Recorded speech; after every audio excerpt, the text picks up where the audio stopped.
the bubbles are getting a little bit brown. Yeah. So a couple minutes and it'll be ready. Well, I grew up watching my dad cook every night, just about.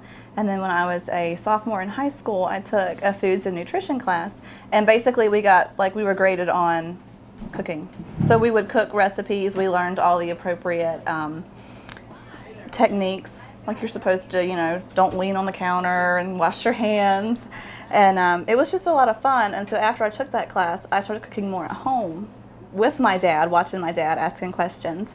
And then when I was in college, that first year, you know, you're on a meal plan, so you can't really cook. You're in the cafeteria, and after a year of that, you're pretty sick of it. And so we had a kitchen in our apartment, and I would start cooking in there every now and then, and it just became practice. It was just fun. Well, tell me about like your philosophy. What kind of, I guess, rules do you live by when you get into the kitchen? It needs to be something that I enjoy doing. I'm not afraid to try new stuff, but it also should be something I can tweak. So if it's not fun and you know, you have to do it a certain way every time or it's not going to turn out, I don't tend to make it. So it's got to be kind of simple, but it also needs to be something that you enjoy doing. Well, tell me about, you said you're not afraid to try new things. Tell me about how you find new recipes and new ideas. Well, I have some cookbooks that I use, and then we get a magazine because we're on Energy United, which is, we're not on Duke Power, so they have this little magazine that comes out and they put recipes in there. And I'll pull those. I've tried some of the ones that were in the paper, just wherever I can get them from. What do you look for when you're looking for recipes? I mean, do you look for specific ingredients, or what are you looking for? When I read it, if it sounds kind of gross to me, I don't wind up trying it.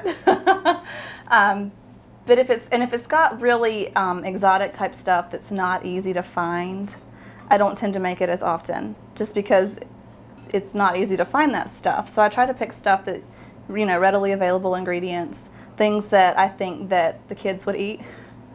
But earlier we were talking about your dad and him cooking. Tell me about what it was like having him cook the majority of the time when you were growing up, and just why he cooked so much.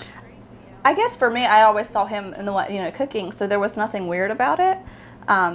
But his mom, my grandma, was an excellent cook. So it just kind of made sense that if she's a really good cook, you know, that it's nice that he's cooking and he's a really good cook too. And then my mom would bake. She did more of the baking. I remember her making apple pies and things like that, more so than actual cooking. So I don't know, it was fun watching him cook. It was fun to get to cook with him. One of those like daddy-daughter type things, you know, because I'm not big in, you know, like chainsaws and stuff. like, you know, like a guy would be, and so it's nice to have something that we can do together. Well, I know Henry was helping you cook today. Yes. Tell me about having him in the kitchen and why you like to have him kind of participate while you're cooking. Well, he wants to help, you know, so to not have him help, it then becomes I'm having to keep him out instead of cooking, and so it's just easier to let him cook, and then at the same time it's great for him because he's learning how to cook things and he's learning how to use these recipes. And so that when he gets older, he can cook for himself. And we get time together too, and that's fun.